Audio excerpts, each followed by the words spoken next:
Sometimes the person you trust most in the world is the very person who will destroy you. My name is Sarah, and I thought I knew everything about my husband Jake. We'd been married for 2 years, together for 4, and I believed our love was the kind you read about in novels. Deep, honest, unshakable. I was wrong about everything. The morning Jake suggested the camping trip, I was grading papers at our kitchen table in Bakersfield, red ink bleeding across 3rd grade spelling tests. The California sun streamed through our yellow curtains, painting everything in warm gold, and I felt that familiar contentment that came with our quiet Sunday routines. Jake appeared in the doorway, coffee mug in hand, wearing that boyish grin that had first caught my attention at a teachers' conference 5 years ago. Before we jump back in, tell us where you're tuning in from, and if this story touches you, make sure you're subscribed, because tomorrow, I've saved something extra special for you. Pack your hiking boots, babe, he said, his green eyes sparkling with sudden energy. Marcus wants to take us camping up at Pine Valley this weekend. Says it's time for a proper family adventure. I looked up from Emma Rodriguez's creative interpretation of the word butterfly. She'd spelled it butterfly, with a drawing of what appeared to be a cow with wings, and felt a flicker of surprise. In all our years together, Marcus had never initiated plans that included me. Jake's twin brother was polite enough at family gatherings, but there was always something distant about him, like he was performing the role of brother-in-law, rather than genuinely engaging with me. Really? Marcus suggested it? I asked, setting down my red pen. That's unexpected. Jake's smile widened, and he sat down across from me, reaching over to cover my hand with his. His fingers were warm, calloused from his weekend woodworking projects, familiar in the way that 4 years of marriage makes everything familiar. I know he seems standoffish sometimes, but he's been making an effort lately. Said he wants to get to know his sister-in-law better, especially since... He paused, his expression growing softer. Well, since Mom and Dad have been gone, family means everything to him. The mention of Jake's parents always created this subtle shift in the room's atmosphere. Robert and Linda Hayes had died in a house fire 3 years ago, just 6 months before Jake and I got engaged. I'd never met them. Jake and I were still in the early stages of dating when it happened, but their absence hung over our marriage like a shadow. Jake rarely spoke about them, except in the vaguest terms, and when he did, his voice would take on this hollow quality that made my chest ache for him. That would be nice, I said, squeezing his hand. I'd love to spend more time with Marcus. Maybe finally hear some embarrassing stories about your childhood.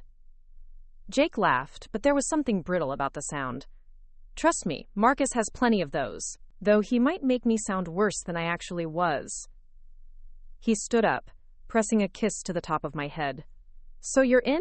Pine Valley has some amazing trails, and Marcus found this perfect spot. Totally secluded, no crowds, just us in the wilderness. I nodded, already mentally planning what to pack. Sounds perfect. When do we leave? Friday after school. Marcus is handling all the gear. Tents, food, the works. He's really excited about this, Sarah. I think it means a lot to him that you said yes.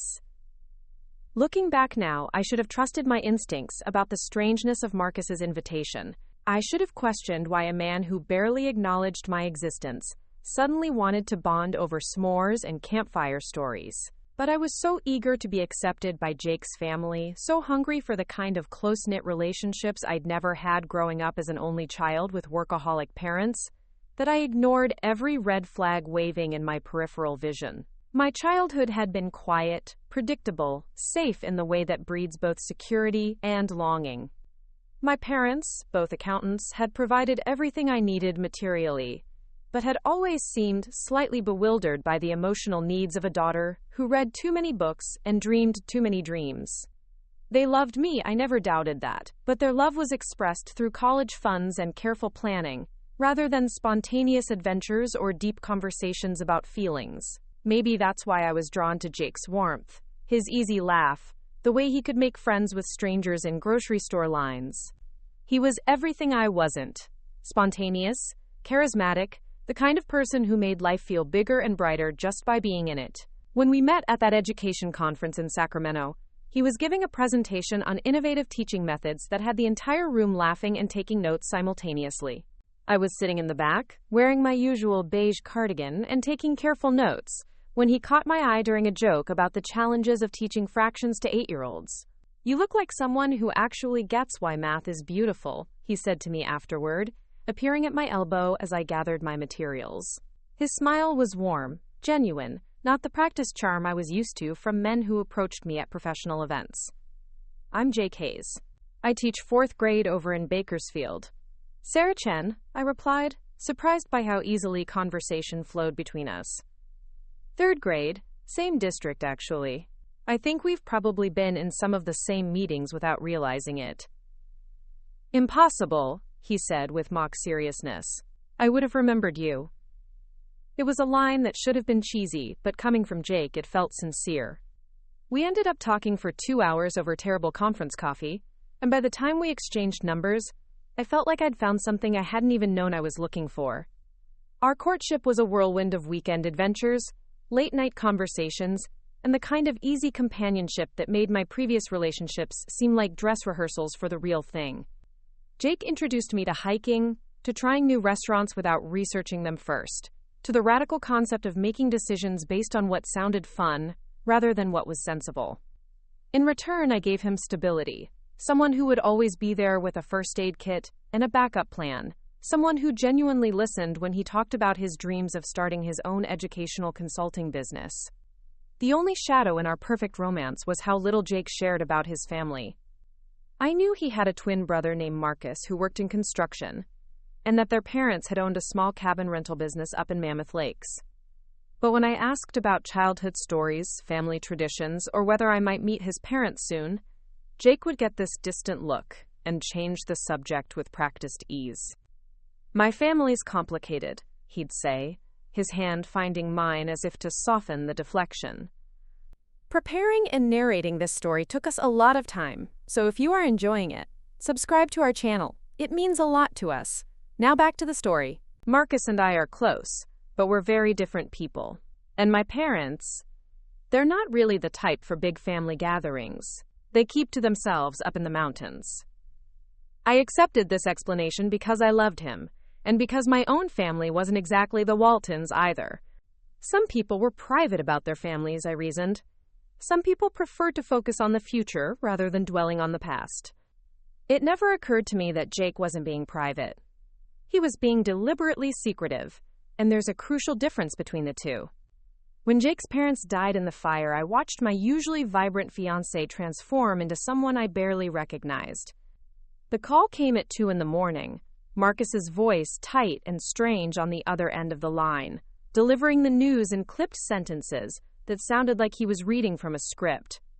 Jake took the phone with shaking hands, listened in silence, then hung up and stared at the wall for what felt like hours.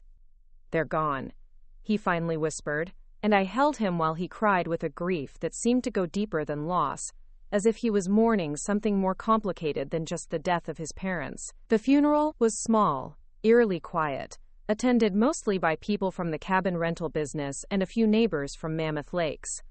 Marcus gave a brief eulogy that hit all the expected notes about loving parents and tragic accidents, but there was something performative about his delivery that made my skin crawl.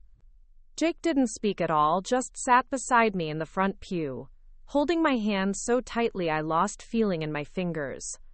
What struck me most about that day was how little anyone seemed to actually know Robert and Linda Hayes. The neighbors offered generic condolences about such nice, quiet people, and the business associates talked about their professionalism, but nothing personal. It was as if Jake's parents had lived their lives as polite strangers to everyone around them, leaving behind no real connections, no close friends, no one who could share meaningful memories of who they'd been beyond their roles as business owners and parents.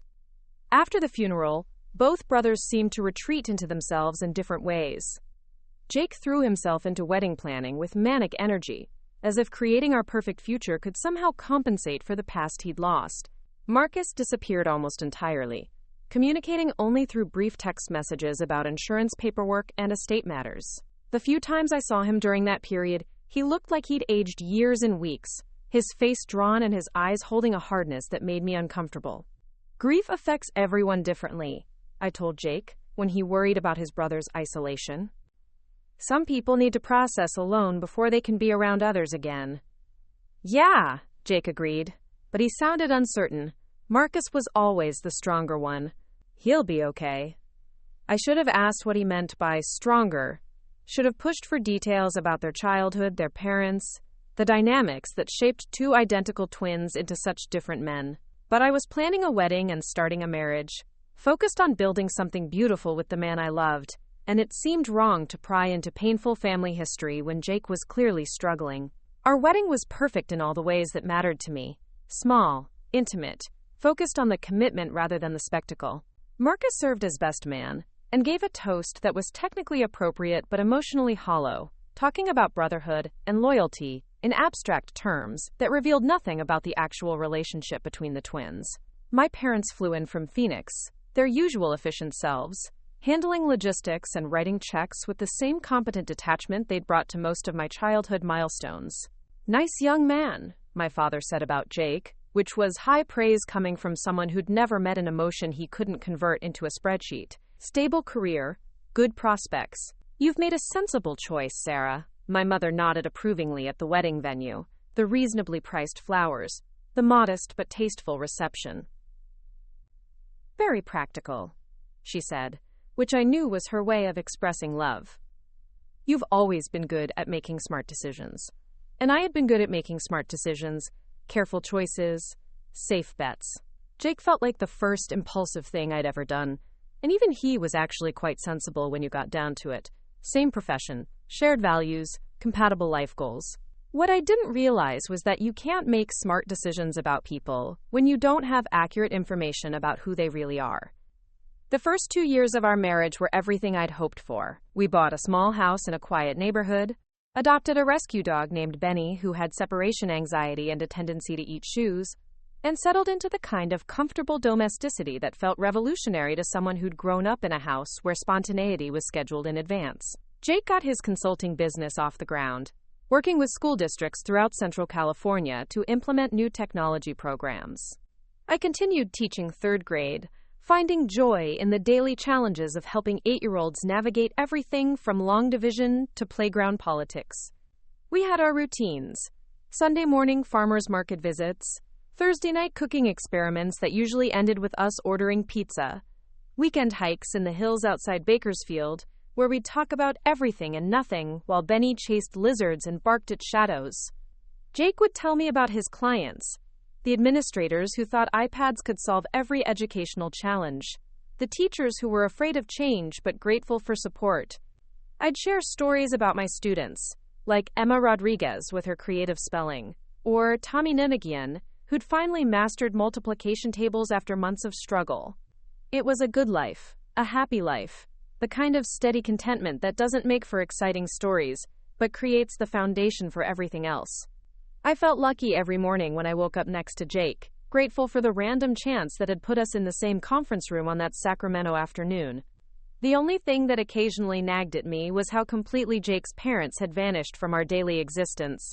I understood that grief was complicated, that some people preferred not to dwell on loss, but it seemed strange that two people who had raised Jake and Marcus left so little trace in their sons' lives. There were no photos of Robert and Linda in our house, no family heirlooms or treasured recipes, no stories about Christmas traditions or summer vacations. When I'd ask Jake about his childhood, he'd share generic memories, learning to ride bikes, playing Little League, family camping trips, but nothing specific, nothing that revealed who his parents had been as people rather than as archetypal figures. "Don't you have any pictures?" I asked once while we were organizing our closet, finding a box of my own family photos from college and high school. Jake paused in his folding, a stack of t-shirts forgotten in his hands. "They were all lost in the fire," he said quietly. "Mom kept all the photo albums in the living room. Marcus and I keep meaning to ask some of their friends if they have copies of anything, but..." He shrugged, the gesture somehow conveying both sadness and acceptance. "That's so awful," I said, reaching out to touch his arm. "All those memories, just gone." "Yeah," he agreed, but something in his voice didn't quite match the sentiment. It was too controlled, too practiced, like he'd rehearsed this explanation. "But we have our own memories, and we're making new ones now." He pulled me into a hug then, effectively ending the conversation, and I let myself be distracted by the warmth of his arms, the familiar smell of his cologne. It was easier to focus on our present happiness than to examine the strange gaps in Jake's past. Easier to trust that my husband would share what he wanted to share when he was ready. Marcus remained a peripheral figure in our lives, appearing for obligatory holiday dinners and Jake's birthday celebrations, but never staying long or engaging in more than surface-level conversation. He'd rebuilt the family cabin that had burned down, turning it into a modern vacation rental that he managed remotely while working construction jobs throughout Central California. When I asked Jake if we might visit the new cabin sometime, maybe make it a romantic getaway weekend, he'd deflect with practical concerns about Marcus's rental schedule and the inconvenience of the mountain location. Maybe someday, he'd say, but his tone suggested someday was more theoretical concept than actual plan. The brothers spoke regularly, phone conversations that Jake would take in another room, and that seemed to consist mostly of Marcus talking, while Jake listened and offered occasional monosyllabic responses. When I'd ask about these calls, Jake would summarize them in broad strokes. Marcus had gotten a new contract. The cabin was booked solid through summer. Business was good. Nothing personal. Nothing that gave me insight into the relationship between two men who shared DNA, and apparently little else. I started to wonder if I'd married into a family of emotional minimalists. People who expressed love through actions rather than words. Who processed grief by moving forward rather than looking back. It wasn't my way. I was a talker, a processor, someone who believed that problems shared were problems halved. But I tried to respect what seemed to be the Hayes family's approach to difficult emotions. And then, on that sunny Sunday morning 2 years into our marriage, Jake suggested the camping trip that would change everything. The drive to Pine Valley began on Friday afternoon, with Jake practically vibrating with nervous energy in the passenger seat.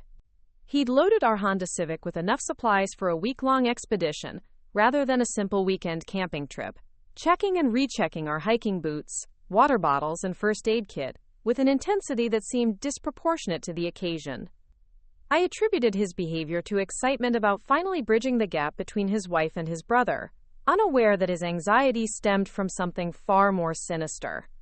Marcus was already at the campsite when we arrived, having driven up earlier in his massive black pickup truck that looked like it could haul a small building. The location he'd chosen was stunning in its isolation, nestled in a valley surrounded by towering pines that blocked out most of the afternoon sun. The nearest ranger station was 15 miles away, and the dirt road leading to our spot was barely wide enough for one vehicle, winding through dense forest that seemed to swallow sound and light equally. "This is incredible," I said, stepping out of our car and breathing in the crisp mountain air. The silence was profound, broken only by the whisper of wind through pine needles and the distant call of a hawk circling somewhere above the tree line. "How did you even find this place?" Marcus emerged from behind his truck, carrying an armload of firewood with the easy strength of someone accustomed to physical labor. At 34, he was identical to Jake in every physical detail. Same height, same build, same green eyes and sandy brown hair. But where Jake moved with casual grace, Marcus carried himself with calculated precision, like a predator conserving energy for the perfect moment to strike. "Family secret," he said, his smile not quite reaching those familiar eyes. "Dad brought Jake and me here when we were kids. Called it our special place, somewhere we could be ourselves without worrying about what anyone else thought." He gestured toward a ring of stones arranged in a perfect circle, ancient-looking ashes filling the center. He built that fire pit with his own hands. Said it would last forever. Jake had gone very still beside me, his hands clenched at his sides as he stared at the stone circle. "I'd forgotten about this place," he said quietly, but something in his voice suggested he hadn't forgotten at all. "Really?" Marcus's tone was light, conversational. But there was an undercurrent of something darker. "I come here all the time. Great place to think, to remember what's important."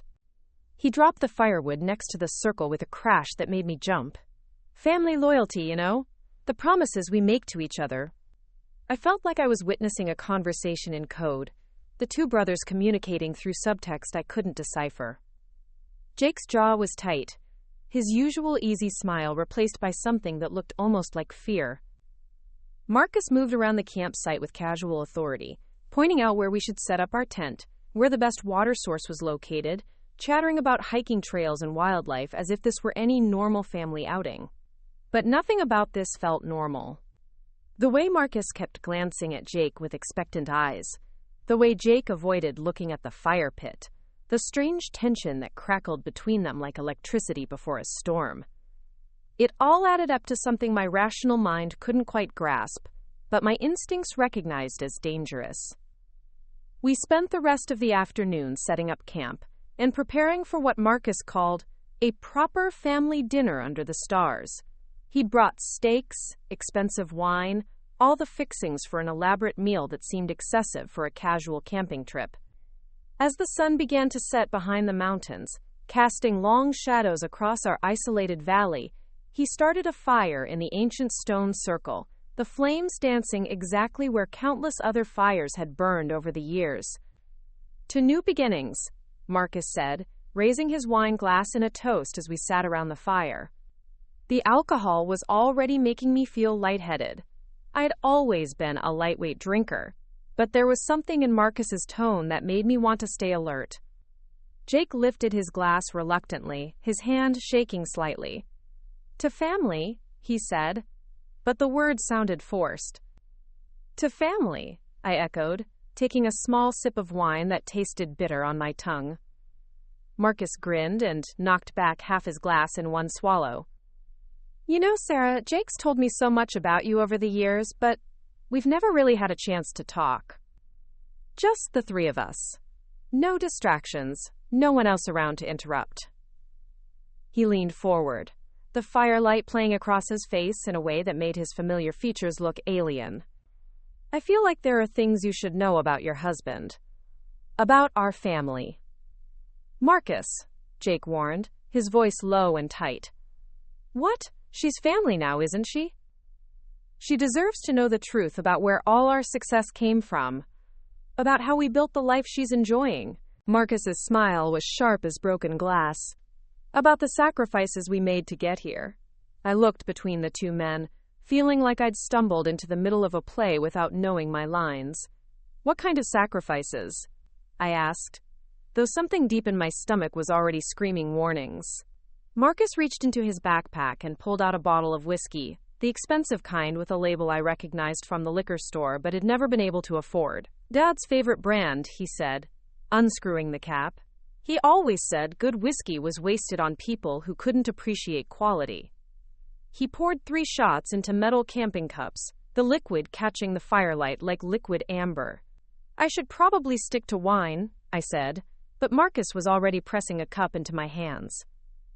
"This is a special occasion," he insisted. "A toast to Robert and Linda Hayes, may they rest in peace." Jake's face had gone completely white. "We don't need to do this tonight." "When then?" Marcus's voice suddenly turned harsh, all pretense of casual friendliness dropping away like a discarded mask. "When are we going to talk about it, Jake? When are we going to stop pretending like it never happened?" "Like what never happened?" I asked, but my voice came out as barely a whisper. Marcus raised his cup to the fire, the flames reflected in the dark whiskey. "The night we killed our parents." The world seemed to tilt sideways. I was certain I'd misheard, that the wine and altitude and strange atmosphere had combined to make me imagine those terrible words.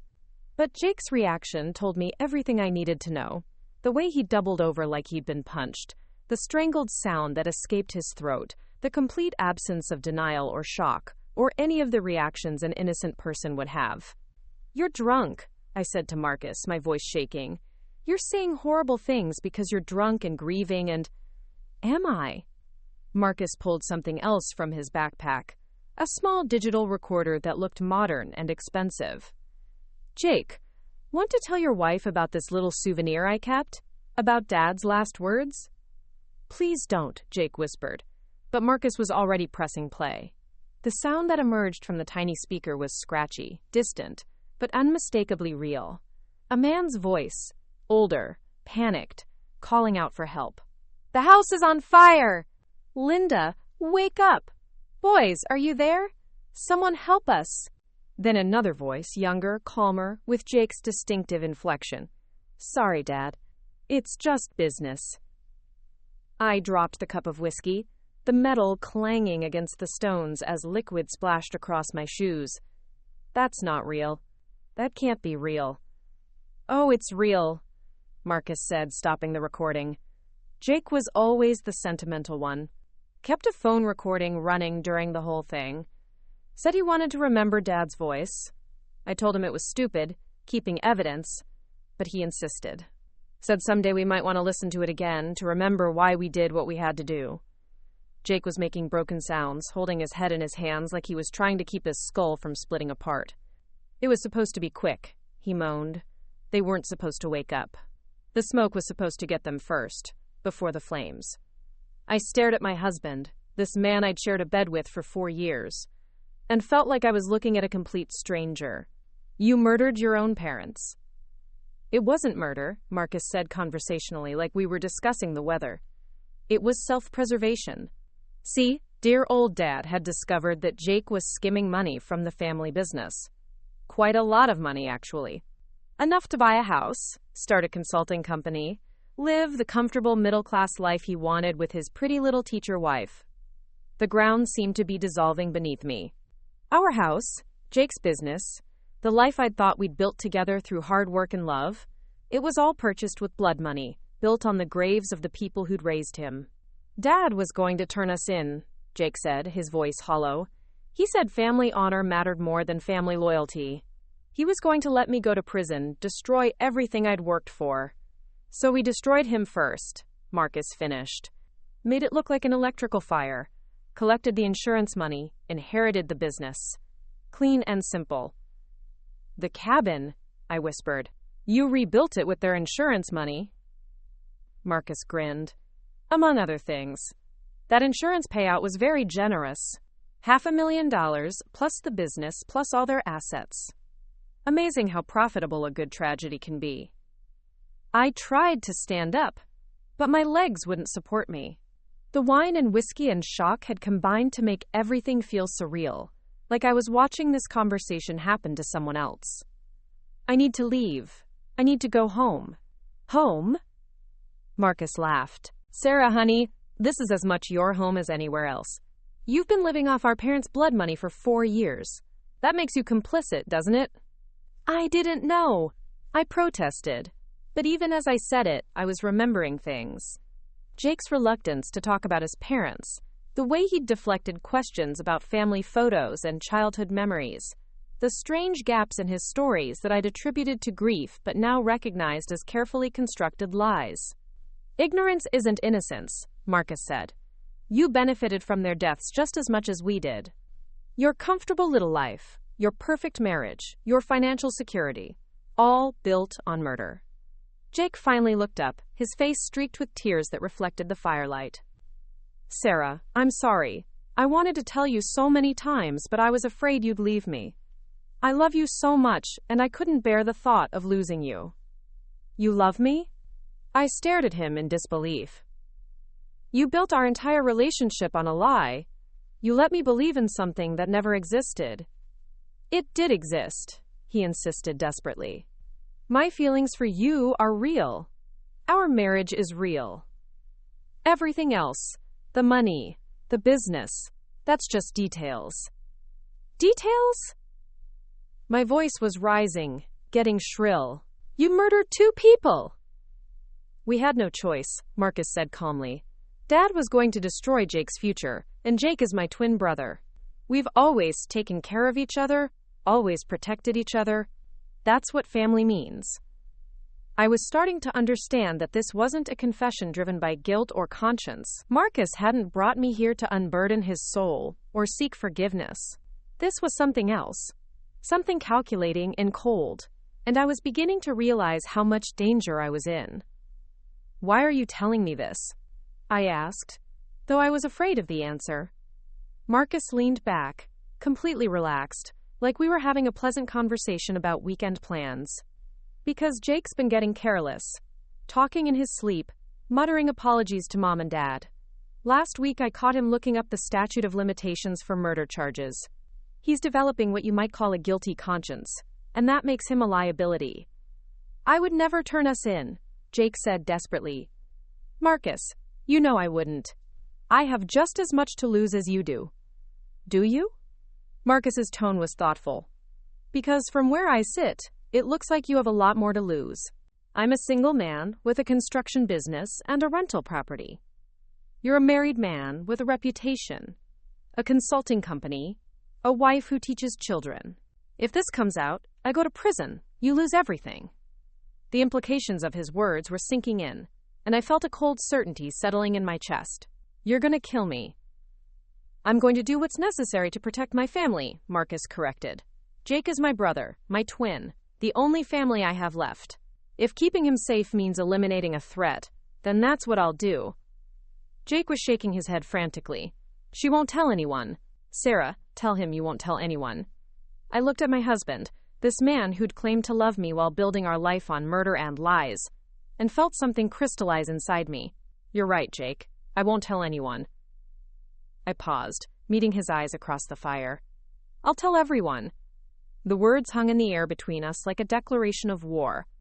Marcus's casual demeanor finally cracked, his face hardening into something that looked more like his true self than any expression I'd seen from him before. That's unfortunate, he said, reaching into his backpack once more. This time he pulled out a hunting knife, its blade gleaming in the firelight. Jake, I told you this would happen. I told you she'd be a problem eventually. Please, Jake begged. But I couldn't tell if he was pleading for my life or for Marcus to find another solution that didn't involve more blood. She knows too much now, Marcus said reasonably, and she's already made it clear she won't keep our secret. What choice do we have? I tried to run then, stumbling to my feet and bolting toward the tree line, but Marcus was faster and stronger, catching me before I'd made it 10 yards. He dragged me back to the fire, the knife pressed against my ribs, and forced me to sit on one of the logs we'd arranged around the stone circle. Here's what's going to happen, he said conversationally. We're going to sit here and discuss this like civilized people. Jake is going to remember where his loyalties lie, and you're going to understand that sometimes people have to disappear for the greater good. I looked around desperately, taking in our isolation, the miles of empty forest surrounding us, the complete absence of cell phone service or any chance of rescue. Marcus had planned this perfectly, bringing us to a place where he could do whatever he wanted without interruption. People will look for me, I said, though my voice was shaking. My sister, my colleagues, my students' parents, they'll know something happened. Tragic camping accident, Marcus said with a shrug. These mountains are dangerous. People fall off cliffs, get lost in the wilderness, attacked by wild animals. Very sad, but these things happen. Jake was crying openly now, his face buried in his hands. I can't do this again. I can't lose someone else I love. You didn't lose Mom and Dad, Marcus said harshly. You chose to sacrifice them for your future. Now you need to choose again, your wife or your freedom. I realized then that Jake had never been a victim in this story. He'd made a choice 3 years ago to murder his parents for money, and now he was being asked to make the same choice again. The only question was whether his love for me was stronger than his instinct for self-preservation. There has to be another way, Jake said desperately. We could leave the country, start over somewhere else. All of us together. Marcus laughed, the sound echoing strangely in the vast silence around us. You think she's going to run away with her parents' killers? Look at her, Jake. She's already planning how to turn us in the first chance she gets. He was right, and we all knew it. I would never be able to live with this knowledge, never be able to pretend that my marriage was built on anything other than blood and lies. If I survived this night, I would spend the rest of my life making sure that Robert and Linda Hayes received the justice they deserved. I loved them too, Jake said suddenly, his voice breaking. They were my parents. I didn't want to hurt them. But you did hurt them, I said, finding my voice again. You chose money over their lives. You chose your comfort over their right to exist. They would have destroyed me, he protested. Dad was so rigid, so focused on doing the right thing, no matter who it hurt. He would have sent his own son to prison. Because you were stealing from them. I was shouting now, beyond caring about the knife at my ribs. Because you were a thief and a liar, and they found out. Marcus pressed the blade harder against my side, and I felt the sharp sting of metal-breaking skin. Keep your voice down, Sarah. We don't want to disturb the wildlife. The pain focused my thoughts, cutting through the alcohol and shock to reveal the stark reality of my situation. These men had killed before, and they would kill again. Jake's tears and protests were meaningless. When pushed to choose, he'd already shown what kind of person he really was. You know what the funny thing is? I said, my voice steady despite the knife. I actually loved you, Jake. Not the person you pretended to be, but the person I thought you were. I loved your kindness, your integrity, your moral strength. None of that was real, was it? Jake met my eyes across the fire, and for a moment I saw something that might have been genuine remorse. It was real to me. My feelings for you were the only real thing in my life. Your feelings don't matter when your actions are monstrous, I told him. Love without integrity is just selfishness wearing a prettier mask. We sat there in the growing darkness, the fire crackling between us, while Marcus kept the knife pressed against my ribs and Jake wrestled with a choice that shouldn't have been difficult for any decent human being. I thought about my students who would wonder why their teacher never came back from her weekend trip. I thought about my parents, who would spend the rest of their lives not knowing what happened to their only daughter. I thought about Robert and Linda Hayes, who died believing their sons loved them, never imagining that love could be so conditional, so easily overcome by greed. But mostly I thought about the recording device Marcus had used to play their father's final moments, and how evidence of their crime was sitting right there in his backpack, less than 6 feet away from me. If I was going to die in these mountains, I was going to make sure it meant something. As the night deepened and Marcus began outlining his plans for my disappearance, I started calculating distances, timing, and the exact location of every potential weapon within my reach. I'd spent my whole life being careful, cautious, the kind of person who checked door locks twice and kept emergency kits in her car. Tonight, for the first time in my life, I was going to be dangerous. The fire burned lower as Marcus continued his monologue about tragic accidents and missing persons cases, his voice hypnotic in its casual certainty. Jake had stopped crying and was staring into the flames with empty eyes, his choice made through silence and inaction. When Marcus finally relaxed his grip on the knife, distracted by his own planning, I made my move. Everything that happened next would change me forever, turning a careful third-grade teacher into someone willing to fight monsters in their own element. But that transformation began with a single moment of decision, when I realized that sometimes the only way to honor the dead is to refuse to join them quietly. The recording device was still sitting on the log beside Marcus's backpack, containing evidence that could finally give Robert and Linda Hayes the justice they deserved. All I had to do was survive long enough to make sure someone heard it. Up next, you've got 2 more standout stories right on your screen. If this one hit the mark, you won't want to pass these up. Just click and check them out.